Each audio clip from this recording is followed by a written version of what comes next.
Sir क्यों रुकी है तुम? वो भी आज के दिन? हमें मम्मी की याद आ रही है। मैं फोन पे उनसे बात कर सकती हूँ क्या एक बार? देखो मैं तुम्हारे लिए क्या लाया हूँ। चॉकलेट। हाँ, और वो भी तुम्हारी फेवरेट। तुम्हें इतना मानता हूँ और तुम्हें कि बस रोए जा रही हो। तुमसे बहुत प्यार करता हूँ। तुम भी करती हो ना? हाँ?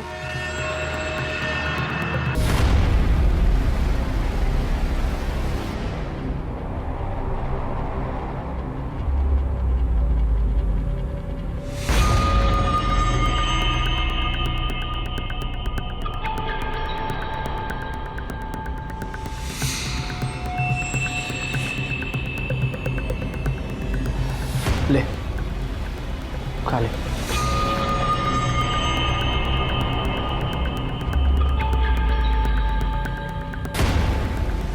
क्यों परेशान करती है इतना तू मुझे? मुझे भी नहीं अच्छा लगता है मैं तुझे भूखा रखता हूँ, लेकिन तू जिद पकड़ के बैठ जाती तो मेरे पास दूसरा कोई चारा नहीं होता है।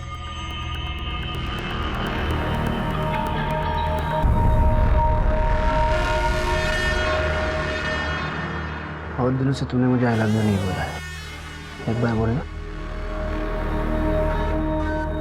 I love you. एक बार फिर से। I love you. वर्ली के अपने ही फ्लैट में डेड बॉडी मिली। नाम नीलिमा भंडारी, उम्र 46 साल। भंडारी बिल्डर्स की ओनर जतिन भंडारी की बीवी है। घर से काफी सामान भी चोरी हुआ सर। मौत की वजह? Death boy poisoning. कोई देसी जहर है, केमिकल से बना हुआ। और सर ये क्या है? सर पता नहीं, दीवार पर लिखा हुआ था किसी लिपस्टिक से। सर वो लिपस्टिक हमें क्राइम सीन पर नहीं मिली। क्रिमिनल काफी शातिर है और हमेशा 2 कदम आगे। ये कौन है? सर ये नीरू है। इसके अलावा एक सस्पेक्ट और है सर। बिल्डिंग के सीसीटीवी फुटेज में दोनों सस्पेक्ट आते और जाते हुए दिखे। एक सेकंड सर। सर ये देखिए नीरू। नीरू इस घर में कुक का काम करती है। और ये रत्ना है जो इस घर में बाई का काम करती थी। रत्ना को हमने गिरफ्तार कर लिया सर, और रत्ना के मुताबिक नीरू ही इस प्लान की मास्टरमाइंड है। कर्माकर, घर में कुक का काम करने वाली इतनी शातिर कि 1 साल से हाथ में ना आए। सिर्फ ये 2 थे या और भी कोई सस्पेक्ट है? सर हमने बिल्डिंग के वॉचमैन से भी बात की।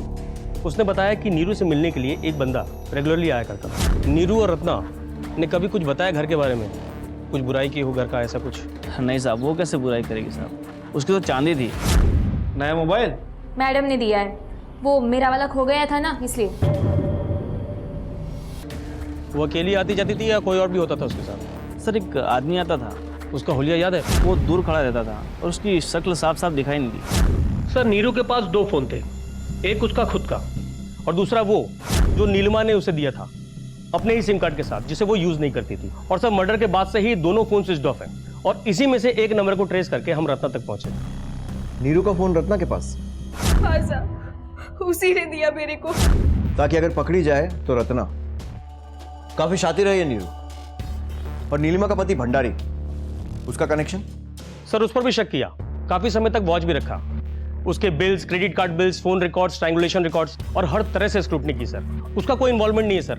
वो रात को सिर्फ सोने के लिए ही घर पर आता है, और वैसे भी प्रॉपर्टी वगैरह है सब उसी के नाम पर है, कोई अफेयर भी नहीं है। और नीरू और रत्ना से तो कांटेक्ट का कोई सवाल ही नहीं होता, क्योंकि उनके जाने के बाद ही घर पर आता है।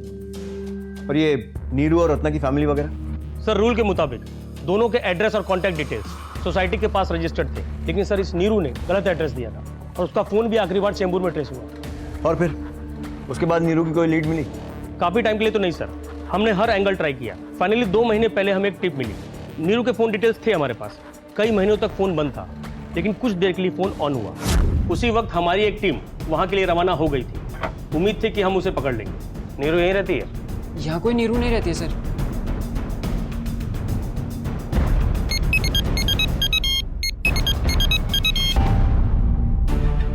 सर मैं तो 4 साल से यही नंबर यूज कर रहा हूँ, पर ये नीरू कौन है मुझे भी नहीं पता। इसे जानता है? नहीं सर। ठीक से देख। मैं सच में नहीं जानता सर। मैं तो स्टूडेंट हूँ, छुट्टियों में घर आया हुआ हूँ, और सर मुंबई तो मैं कभी गया ही नहीं। याद करके बता, तूने अपना सिम कभी बाहर निकाल के रखा था या किसी दूसरे के मोबाइल में डाला हो? इस बार जब राजकोट से वापस आ रहा था तो ट्रेन में मेरे फ़ोन की बैटरी डेड हो गई थी, तो सर बाजू वाली सीट पे एक आदमी बैठा था, उसने मुझे उसका फ़ोन दिया यूज़ करने के लिए। उस आदमी ने लड़के को जानबूझकर अपना फ़ोन दिया होगा, क्योंकि वो जानता था कि पुलिस डिवाइस को ट्रेस कर रही है। चालाक तो बहुत, हमारे तरीके हमारे अगेंस्ट यूज़ कर रहा है। सर ये स्केच बनवाया था उस लड़के की मदद से। अब ये नहीं पता कि ये आदमी रत्ना और नीरू का पार्टनर है या रत्ना और नीरू ने इसे भी फ़ोन देकर चूना लगाया। फिर याद आया उस गार्ड के स्टेटमेंट के बारे में जिसमें उसने किसी आदमी का जिक्र किया था नीरू के साथ। सर एक आदमी आता था, वो दूर खड़ा रहता था और उसकी शक्ल साफ साफ दिखाई नहीं दी। हमने गार्ड को भी स्केच दिखाया, पूछताछ की, लेकिन उसे भी मालूम नहीं सर। फिर उसके बाद फिर हमें दूसरा ब्रेक थ्रू मिला सर। नीरू का जो फ़ोन था वो एक्टिव हुआ, लोकेशन भेंडी बाजार। सर वहाँ पता चला कि रूही नाम की एक औरत ने ये फ़ोन एक दुकानदार को बेचा था। हमें लगा कि रत्ना और नीरू ने ही अपना नाम बदल करके ये काम किया है। हमने फील्डिंग लगाई और इस रूही को अरेस्ट किया। लेकिन सर वो कोई और निकली। उसने बताया कि ये फ़ोन उसके पति अखिल का था। फिर हमने अखिल को पकड़ा और फाइनली अखिल के थ्रू ही पता चला कि फ़ोन रत्ना का था। दोनों का चक्कर चल रहा था और अखिल के थ्रू ही हमने रत्ना को ट्रैक किया। पर जब वो मिली तो कहानी कुछ और ही सामने आई। मेरे को तो पता भी नहीं था ये खूनी के बारे में। मेरे को तो बताया था कि मालकिन को नींद की गोली देकर सुला देंगे, फिर घर का सारा माल चोरी कर कर भाग जाएंगे। इसका मतलब ये है कि हमारे पास इस ट्रेन वाले आदमी की भी कोई इन्फॉर्मेशन नहीं है और ना ही उस आदमी की जो नीरू से मिलने आता था। कर्माकर, ये नीरू तो बहुत शातिर निकली। Yes sir, I am sure यही इस पूरे मर्डर की मास्टरमाइंड है और बाकी सब इसमें छोटे मोटे मोहरे इन सबको यूज करती है लेकिन सामने नहीं आती।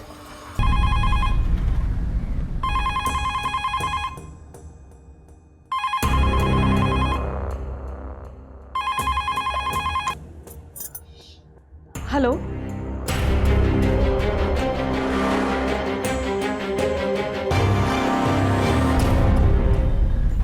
आपने हमें फ़ोन करके बताया था कि आप कुछ बताने वाली हैं वर्षा के केस के बारे में। जी सोनल, तुमने जो कुछ भी मुझे बताया है वो पुलिस अंकल को बता दो। तुम्हें डरने की कोई ज़रूरत नहीं। वो वर्षा एक बूढ़े अंकल के साथ, वो अक्सर स्कूल के बाहर आया करते थे वर्षा से मिलने।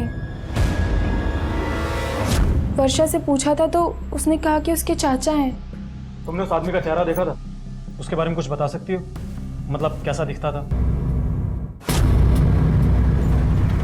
सर एक खबरी से टिप मिली है कि एक औरत ओल्ड पनवेल के मिर्ची गली के एक ज्वेलर के चक्कर काट रही है। काफ़ी भारी नेकलेस है सर मैंने ज्वेलर से कंफर्म किया तो पता चला कि नेकलेस वैसा ही है जैसे भंडारे के यहाँ से चोरी हुआ था। ये औरत नीरू हो सकती है। कर्माकर, टीम रेडी रखो, इस बार वो बचनी नहीं चाहिए।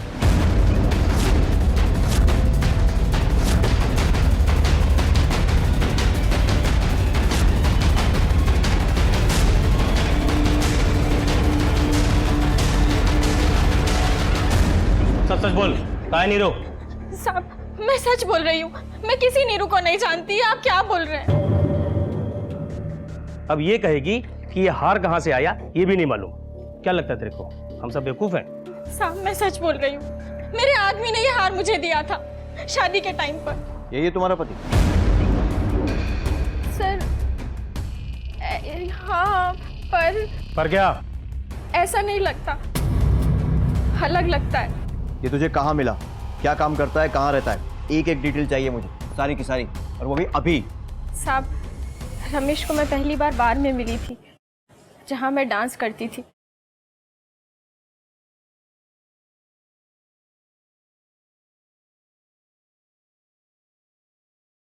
और हम दोनों ने शादी कर ली और मैंने नौकरी छोड़ दी। साहब बहुत अच्छा चल रहा था, वो मुझे बहुत प्यार करता था, बहुत ख्याल रखता था, लेकिन अचानक प्यार कम होने लग गया।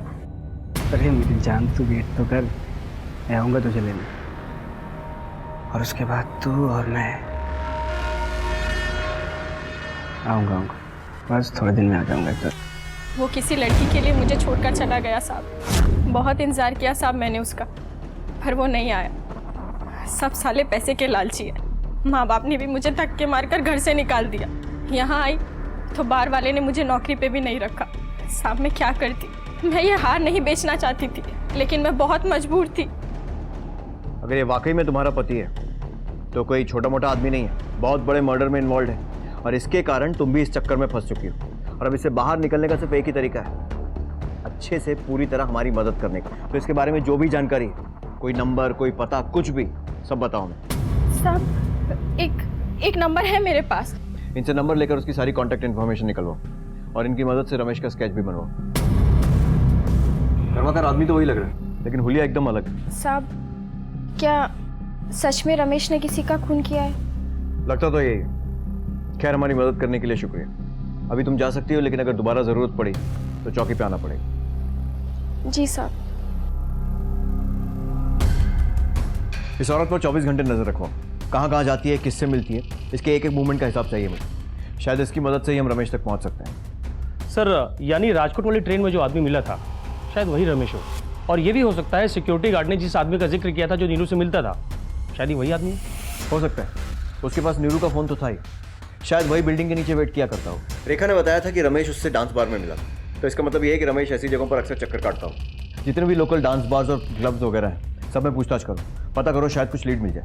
और सर रेखा ने जो नंबर दिया था उसका फ़ोन रिकॉर्ड्स और ट्रायंगुलेशन रिकॉर्ड्स के लिए रिक्वेस्ट भेज दी है। जैसे ही आती है आपको अपडेट करता हूँ। गुड।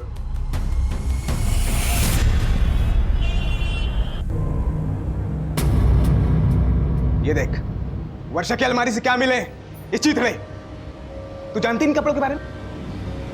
बिल्कुल गई गुजरी थी तेरी बेटी, वो भी एकदम बाजारू। हम यहाँ उसे ढूंढने की कोशिश कर रहे हैं और वो किसी के साथ गुलछर्रे उड़ा रही है। कुछ शर्म नहीं आती अपनी ही बेटी के बारे में इस तरह की बातें करते हुए? अरे गाली देनी है तो मुझे दे दीजिए, मैंने उसे ला कर दिए थे। कैसा लगा? अच्छा है, पर पापा और भाई नहीं पहनने देंगे। भैया और पापा को हर बात बताने की क्या जरूरत है? बाहर किसी मॉल में जाके चेंज कर लेना।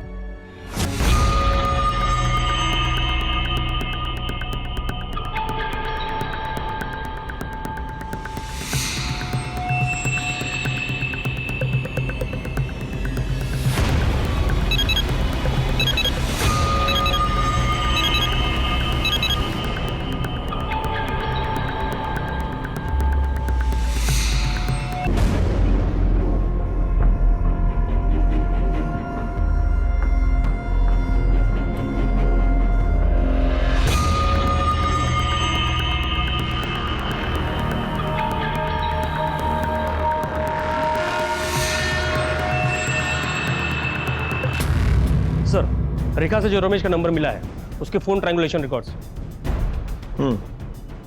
ये तो किसी चंद्र के नाम पर रजिस्टर्ड है। यस सर, नाम भी नकली और जो एड्रेस दिया है वो भी गलत। एक बात और सर, हमने इसे कॉल रिकॉर्ड्स को चेक किया तो एक ही नंबर पे कई कॉल्स हैं और मैसेजेस भी।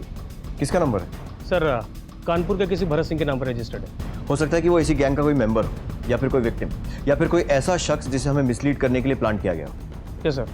टेलीफोन कंपनी से कांटेक्ट करो, इस भरत सिंह का रजिस्टर्ड एड्रेस निकलवाओ, वहाँ जाकर आस पड़ोस में पूछताछ करो, पता करो किससे मिलता था, उसका क्या लेना देना इन सबसे, और सारी इन्फॉर्मेशन जल्दी लेकर आओ। सर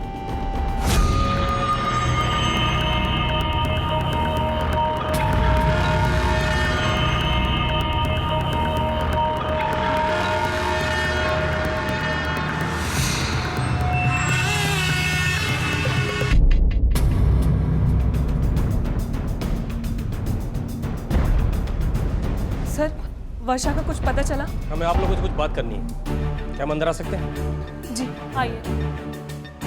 देखिए, हमें एक बात का पता चला, जो नंबर वर्षा यूज़ करती है जो आपके नाम पर रजिस्टर्ड है। आपको याद होगा कि जब हमने इस केस की इन्वेस्टिगेशन करना शुरू किया था तब हमने आपको बताया था कि वर्षा किसी चंद्र नाम के आदमी से रेगुलर टच में थी। तब तो उस आदमी के बारे में कुछ पता नहीं चला था, लेकिन अभी हमें पता चला है कि मुंबई पुलिस उस आदमी को एक मर्डर के केस में ढूंढ रही है। मर्डर? लेकिन वर्षा उस आदमी के साथ? देखिए, मामला बहुत सीरियस है, इसलिए हम आपके घर सीधे आ गए। ये मुंबई पुलिस से PSI पंकज हैं। अच्छा, आप लोग इसे जानते हैं या कभी इसे देखा हो? लोग इसे रमेश भी कहते हैं। एक और स्केच है, इसी आदमी का है, शायद इसे पहचानते हो। नहीं सर, इसे हमने पहले कभी नहीं देखा। तुमने देखा है क्या? नहीं, मैंने भी पहले कभी नहीं देखा। लेकिन सर, वर्षा इस आदमी के साथ? पर सर, वो बूढ़ा आदमी जिसके बारे में सोनल ने बताया था, वो कौन है? देखिए, उस आदमी के बारे में अभी कुछ पता नहीं चला। अब जबकि ये मामला खुल ही गया है तो हम वर्षा को ढूंढने के लिए मुंबई में भी एक सर्च टीम डिप्लॉय कर देंगे। सर, आपका शक सही निकला, एक बहुत बड़ी ब्रेक थ्रू मिली है। सर ये देखिए, मीनल, लक्ष्मी और ये औरत। सर मीनल और लक्ष्मी के स्केच आपस में मैच करते हैं। अभी अभी कंफर्मेशन आया है, एक ही औरत अलग अलग गेटअप में। सर दोनों का स्केच मिला के एक स्केच बना है। एग्जैक्टली तो नहीं कह सकते, लेकिन लगभग ऐसी दिखती होगी। मतलब एक ही औरत इतने वक्त से पुलिस को चकमा दे रही थी। अंकुर, चंडीगढ़ पुलिस को इन्फॉर्म करो, इस बार ये हाथ से निकलनी नहीं चाहिए।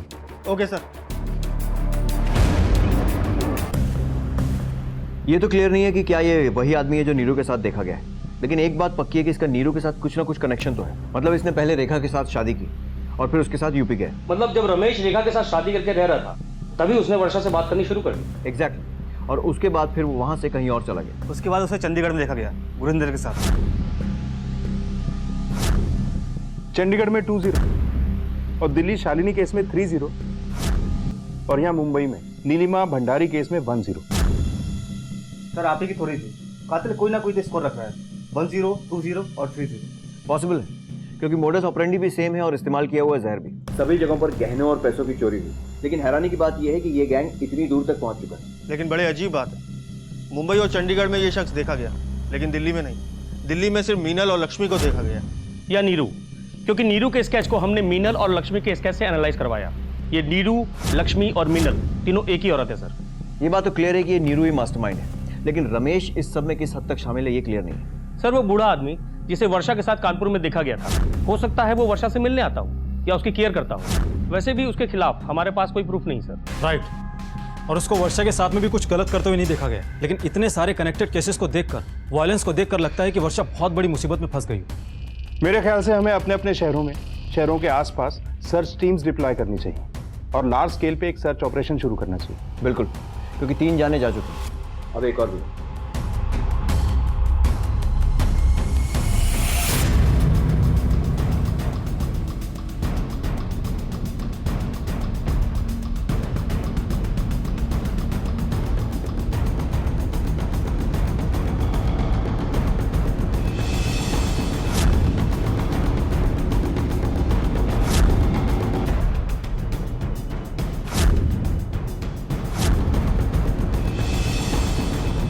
अरे भाई साहब, हाँ क्या इस लड़की को देखा आपने? साहब क्या हुआ इसको? आप जानते हैं इसे? नहीं साहब, मतलब ये मैंने इसको देखा था और मैंने इसे रेलवे स्टेशन पे छोड़ा था साहब। पक्का यही थी? हाँ साहब पक्का यही थी, अभी मुझे बराबर याद आ रहा है। पूरे रास्ते घबराई हुई थी साहब ये। सर एक लीड मिली है। जिस दिन वर्षा गायब हुई थी उस दिन वो अपने घर से कानपुर रेलवे स्टेशन के लिए निकली थी। मैंने सीसीटीवी फुटेज के लिए रिक्वेस्ट डाल दी है। अब पता लग जाएगा कि वो कानपुर से कहाँ के लिए निकली थी और उसके साथ में कोई और था या नहीं। आप किसी और नीरू को ढूंढ रहे हो? मेरी बेटी ऐसा नहीं कर सकती। वो तो मुंबई में रह के नौकरी कर रही है, हमारा घर चला रही है। आपको जरूर कोई गलतफहमी हो गई होगी सर। मेरी बेटी खुद नहीं कर सकती। ठीक है, आप रोइए मत। अगर आपकी बेटी ने कुछ नहीं किया है तो आपको डरने की कोई जरूरत नहीं। अच्छा एक बात बताइए, आपसे मिलने तो आती होगी यहाँ पर, बातचीत होती होगी, फोन वोन? कभी कभी हफ्ते 2 हफ्ते में फोन कर लेती, बहुत काम में बिजी रहती है ना सर। अच्छा आखिरी बार कब मिलने आई थी आपसे? यही कोई थोड़े दिन पहले उसने फोन किया था। काम की वजह से बेचारी आ नहीं पा रही, पर मैं कह रही हूँ ना आपको, मेरी बेटी ऐसा नहीं कर सकती।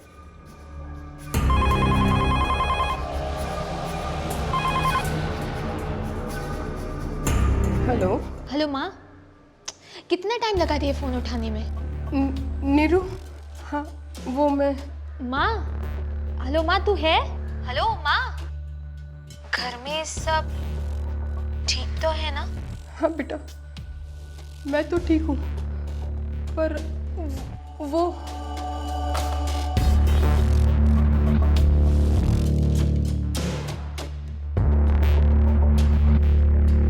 हेलो। Damn it! उसे पता चल गया, कुछ मिला?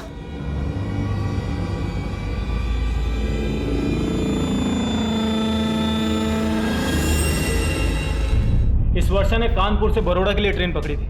हमने बड़ौदा रेलवे अथॉरिटी से भी वहाँ की सीसीटीवी फुटेज मंगवाई है। ये देखिए, ये यहाँ से सेम ट्रेन पर बड़ौदा रुकती है और इसके साथ। और वो बुड्ढा बड़ौदा पुलिस से कांटेक्ट किया? यस सर, हम पहले से उनके कांटेक्ट में हैं। रमेश को लेकर जो हमने मैन हंट का नोटिस जारी किया था, उस चक्कर में आज हमारी उनसे दोबारा बातचीत हुई थी। उन लोगों ने बड़ौदा रेलवे स्टेशन के पास वर्षा और उस बूढ़े आदमी का फोटो सर्कुलेट करा दिया है। जैसे कुछ पता चलेगा हम उनको अपडेट कर देंगे। बस ये वर्षा सेफ होनी चाहिए।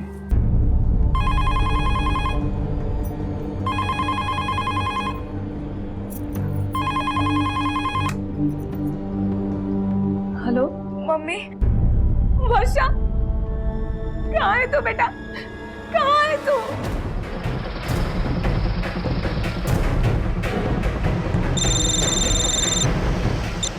हेलो हेलो इंस्पेक्टर प्रसाद, मैं मुंबई से सब इंस्पेक्टर करमरकर बात कर रहा हूँ। नीलिमा भंडारी मर्डर केस के प्राइम एक्यूज्ड और रमेश उर्फ चंदर अहमदाबाद में देखे गए हैं। ये टिप मिली हमें और नीरू का फोन अहमदाबाद में ही ट्रेस हुआ है।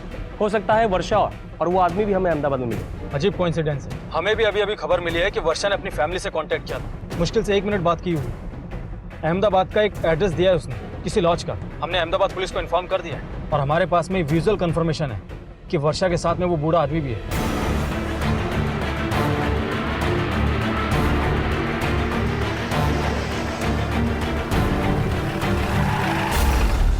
सर वर्षा ने ये एड्रेस बताया घर पे, कानपुर पुलिस ने भेजा है हमें। सर टीम रेडी है अगर आप लीड करना चाहें तो।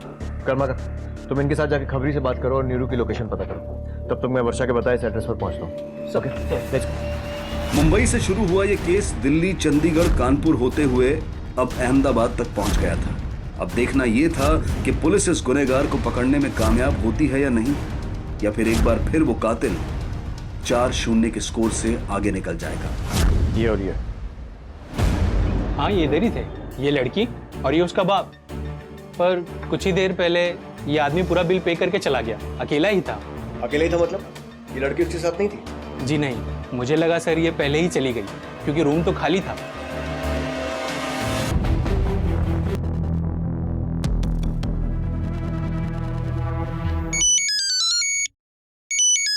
हाँ कर्माकर, बोला। सर नीरू का खून हो गया। व्हाट? कर्माकर, वर्षा उस बूढ़े आदमी के साथ ही थी, लेकिन अभी रूम खाली है। उस आदमी को अकेले बाहर जाते हुए देखा गया। सुनो, अभी थोड़ी देर पहले निकले हैं तो ज्यादा दूर नहीं गए होंगे। अहमदाबाद पुलिस के साथ कोऑर्डिनेट करके शहर से बाहर जाने वाले सारे एग्जिट पॉइंट्स को ब्लॉक करो। ट्रेन, रोड, बस, हर रूट को स्क्रूटनाइज करो। और हाँ, रमेश और वर्षा की फोटो को सर्कुलेट कराओ ताकि अगर कोई देखे तो शिनाख्त कर सके। मुझे लगता है कि रमेश भी इस सब में शामिल है। एंड नीरू की बॉडी को पोस्टमार्टम के लिए भेजो। ओके सर, बॉडी को पोस्टमार्टम के लिए भेजो। सर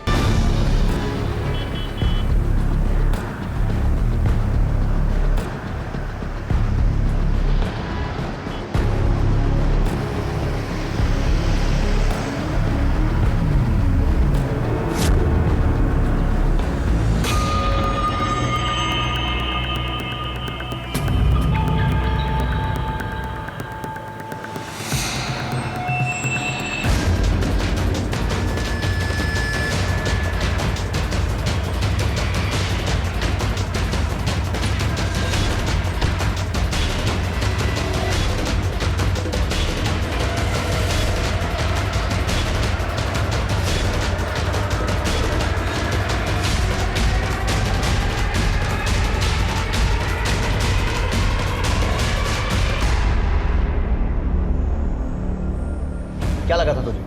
हुलिया बदलेगा, भेद बदलेगा और बच जाएगा?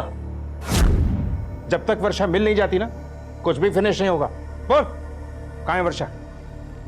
मैं खुद भी तो ढूंढ रहा हूँ। सीधे सीधे सच बोल दे, वरना जानता नहीं तू उन्हें। कर्माकर, इनके साथ जाओ। सर चल, शुरू हो जाओ। गांव से मुंबई आया तो पता चला कि लाइफ क्या होती है। बस ज़रूरत थी तो पैसों की, जो कि मेरे पास नहीं थे। फिर नीरू मुझे यही मुंबई में मिली और उसकी भी सेम बीमारी थी, ऐश करने की। और प्रॉब्लम सेम, दोनों के पास पैसे नहीं थे। नीरू पहले से नीलिमा के यहाँ काम करती थी। नीरू ने मुझे नीलिमा के बारे में बताया कि वो कितनी बड़ी लापरवाह है और साथ ही कितनी बड़ी अमीर है, ये भी बताया।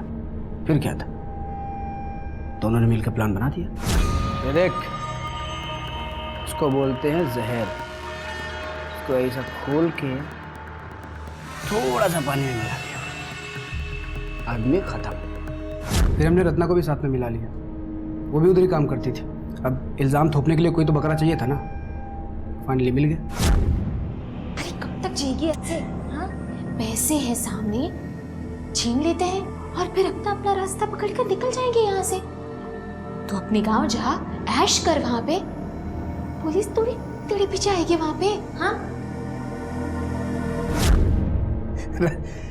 रत्ना का तो मालूम भी नहीं था मेरे बारे में। नीरू ने नीलिमा को जहर दिया और दोनों ने मिलकर सारा सामान लूट लिया।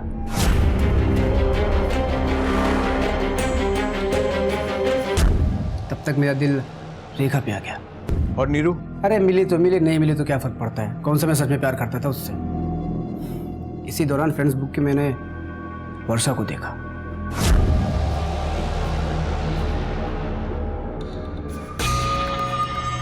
दिमाग एकदम घूम गया सर। फिर मैसेज करना शुरू किया उसको। पटाने में थोड़ा वक्त लगा क्योंकि डरी हुई थी। अरे मेरी जान तू वेट तो कर, मैं आऊँगा तुझे लेने। आऊँगा बस थोड़े दिन में आ जाऊँगा। और कसम से पैसे भी खत्म होने लगे थे, तो फाइनली वक्त आ गया था फिर से चूना लगाने का। फिर नीरू ने फ़ोन करके बताया कि चंडीगढ़ में कोई बकरा मिल गया उसे।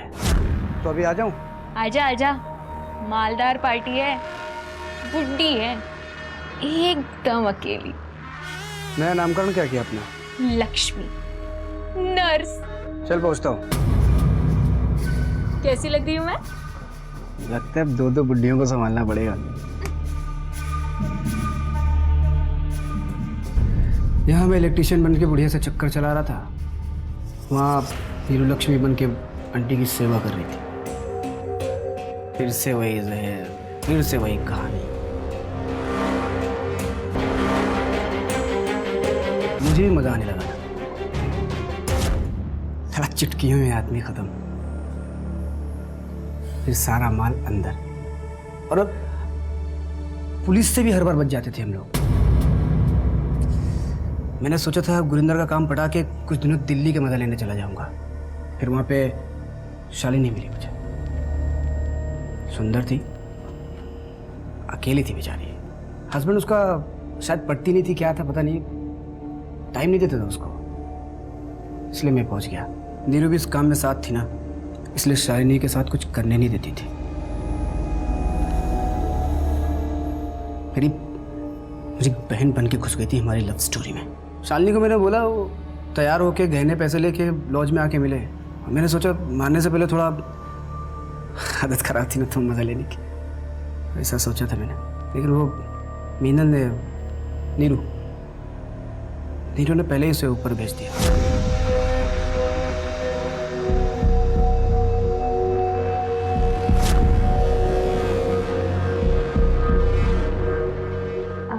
पता है भाभी, आज आप कितनी सुंदर लग रही हैं। भैया तो अभी आते ही होंगे, तब तक आप चाय पीजिए ना। ये लीजिए। इतनी भी क्या गलती थी? क्यों? सुहागरात बनानी थी इसके साथ। सुन, तेरी ये जो 2 आंखें हैं ना, मुझसे चिपका के रख, समझा? चल अब जो बटोरा है ना, ले और निकल यहाँ से जल्दी चल।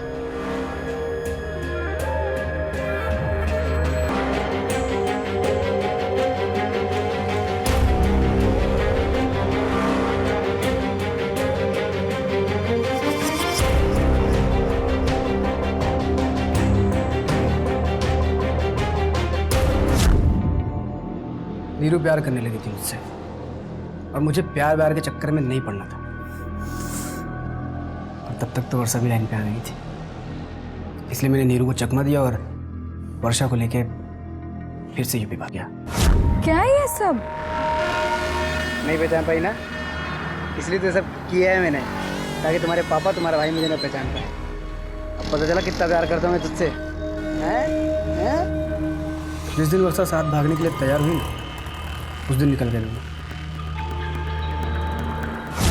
मैंने सोचा था वर्षा के साथ थोड़ा सा मजा करूंगा, ऐश करूंगा, उसके बाद फिर औती मांग लूंगा। लेकिन पता ही नहीं चला कब मेरे दिल में वर्षा के लिए प्यार बढ़ रहा था और वर्षा के दिल में मेरे लिए प्यार कम हो रहा था।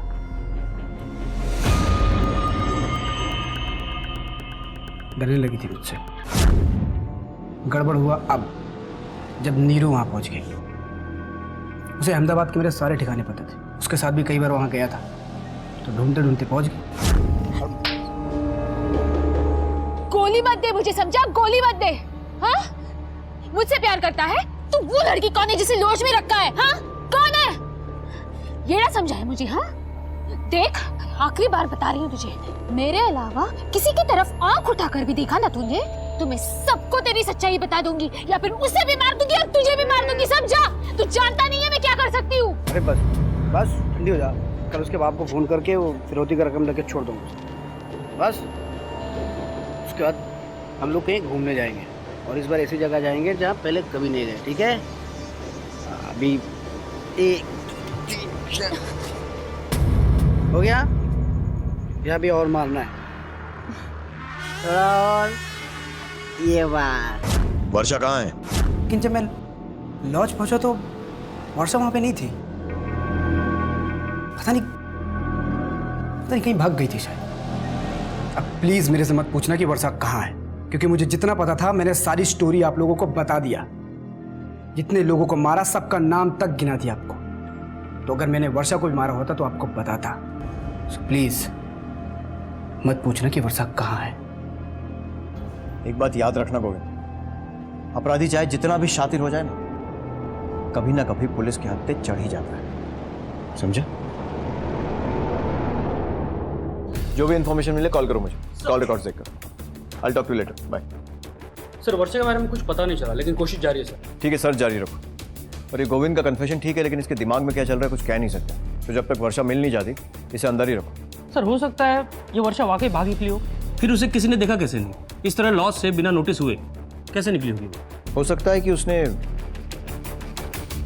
लॉज के बाकी सारे कमरे भी चेक करवा। Quick. Excuse me sir. Hello Varsha? थोड़ी देर पहले लड़का सफाई के लिए गया, तो पता नहीं कब से ये। डैम इट, 15 साल की बच्चे को भी नहीं छोड़ा, मार दिया इसे। बॉडी को पोस्टमार्टम के लिए भेजो, और देखो रूम में भी फिंगरप्रिंट मिल जाएगी। वर्षा! संभालो। सर पोस्टमार्टम रिपोर्ट आ गई है। गोविंद और वर्षा के बीच संबंध थे, लेकिन कोई जोर जबरदस्ती के मार्क नहीं मिले हैं बॉडी पर। सर इसका मतलब जो हुआ सहमति से हुआ। वैसे भी कंफर्म नहीं कह सकते कि गोविंद ने ही वर्षा को मारा है। गोविंद नहीं तो कौन? क्योंकि सर गोविंद ने ही वर्षा को झांसा देकर घर से भगाया, अपने साथ रखा, टॉर्चर किया और संबंध बनाए। अग्रीड, लेकिन वर्षा की मौत गोविंद के मोडस ऑपरेंडी से बिल्कुल मैच नहीं करती। पहली बात, दीवार पर कोई स्कोर नहीं था। दूसरी बात, वर्षा की मौत जहर देने से नहीं बल्कि गला घोटने से हुई। ऐसा क्यों हुआ? जिस रूम में वर्षा की लाश मिली थी वो किसके नाम पर रजिस्टर्ड है? चेहरे पे धुएं से ढकने के लिए कपड़ा बांधते हैं ना। Pollution mask? जी हाँ जस्ट आईडी पेपर दिखा। सर, छोटा लॉज है तो मैंने सोचा एक दिन के लिए रूम चाहिए, तो ये पेपर की मगजमारी क्यों, इसलिए मैंने कुछ लिया नहीं। क्यों? अपराधी लॉज का साइज देख के अपराध करता है? रूल के मुताबिक तुझे पेपर लेने चाहिए थे, क्यों नहीं लिए? सॉरी सर, अगली बार से मैं याद रखूंगा, माफ कर दीजिएगा सर।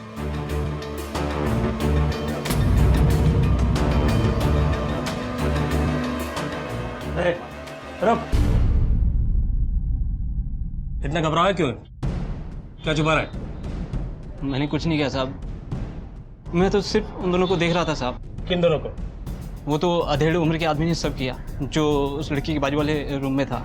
जैसे ही लड़की का बाप निकल गया तो वो अधेड़ उम्र का आदमी उसे अपने रूम में लेके गया। मुझे लगा थोड़ी देर मज़ेदार कुछ देख लूँगा, तो मैं भी उसके पास गया, लेकिन उसने दरवाज़ा बंद कर दिया। पहचान सकता उसको? हाँ साहब, पहचान लूँगा। स्केच बनाने में मदद करेगा? जी साहब। मुझे लगता है इसके आगे आपको टेक ओवर करना चाहिए, क्योंकि गोविंद को लेके हम मुंबई जा रहे हैं। सर मैं अपनी बेटी को क्यों मारूंगा? आप कैसा वाहियात इल्जाम लगा रहे हैं मुझ पे? यही तो हम जानना चाहते हैं कि तूने अपनी बेटी को इतनी बेरहमी से क्यों मारा, उस बेटी को जिसको इतने वक्त से तू पागलों की तरह ढूंढ रहा है। सर आप सवाल पूछ रहे हैं या इल्जाम लगा रहे हैं मुझ पे एक शरीफ आदमी पे, और वो भी बिना किसी सबूत के? सबूत चाहिए तुझे? चल तुझे सबूत दिखाता हूं। ये देख, ये तेरे कॉल रिकॉर्ड्स हैं। वर्षा ने तुझे कॉल 6 तारीख को किया था और तूने पुलिस को इसकी इंफॉर्मेशन 7 तारीख को दी, पूरे एक दिन बाद। और इसमें तेरा ट्रायंगुलेशन रिकॉर्ड भी है। ये अचानक तुझे अहमदाबाद जाने की जरूरत क्यों पड़ गई, वो भी पुलिस को बिना इंफॉर्मेशन दी? लॉज में काम करने वाले लड़के तक ने तुझे देखा है वर्षा को रूम में ले जाते हुए। फ्लाइट्स के रिकॉर्ड भी आ जाएंगे, एयरपोर्ट की सीसीटीवी फुटेज भी आ जाएगी, और लॉज के कमरे में पड़े तेरे वो फिंगरप्रिंट्स। और बोल कितना सबूत चाहिए तुझे? वर्षा को तूने मारा ये हम साबित कर चुके हैं, लेकिन वर्षा को क्यों मारा ये तू हमें बताएगा। बोल। क्या करता? तंग आ गया था उसकी इस हरकतों से। अरे मुझे तो शर्म आती है ये सोच के भी कि उस आदमी के साथ वो इस तरीके से। उस दिन जब उसका मुझे फोन आया, मुझे बहुत गुस्सा आया। खुद भागी और फोन करके हमें से मदद मांग रही। मेरे लिए तो पहले ही मर चुकी थी। जिस दिन वो भागी थी, मैं बहाना बना करके अहमदाबाद गया। उसी लॉज में उसी के बाजू वाला रूम लिया, सही मौके का इंतजार किया। जब उसका यार वर्षा को अकेले कमरे में छोड़कर गया, तभी मैं गया।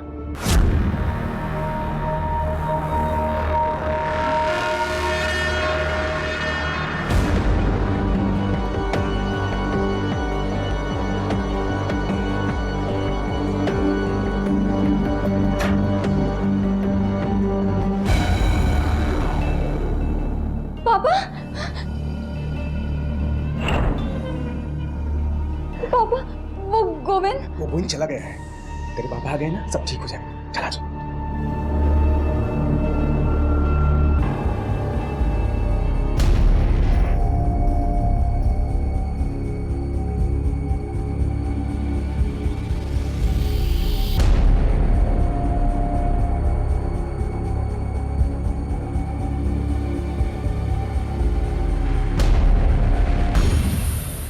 ऐसा नहीं था सर कि मैं अपनी बच्ची से प्यार नहीं करता था। बहुत चाहता था उसको मैं। छोटी थी जब मैं उसे अपने हाथों से चलाता था। लेकिन मैं क्या करता सर? जो करना था वो तो करना ही था। इज्जत का सवाल था। मेरे पास और कोई चारा नहीं था। चारा नहीं था? अपनी बेटी के पास पहुंचने के बावजूद भी तूने उसे बचाया नहीं, मार डाला। तेरे जैसे बाप के होने से तो अच्छा था कि वो अनाथ होती। तुम्हारे जैसे लोगों की वजह से लड़कियां अपनी आजादी को भूलकर घुट-घुट के मर रही हैं। तूने अपनी बेटी वर्षा की नहीं, अपनी बीवी की भी जिंदगी बर्बाद की और अपनी जिंदगी भी। गोविंद तो जेल जाएगा, लेकिन तू भी जाएगा, लंबा। सोचा है फिर क्या होगा तेरी इज्जत का?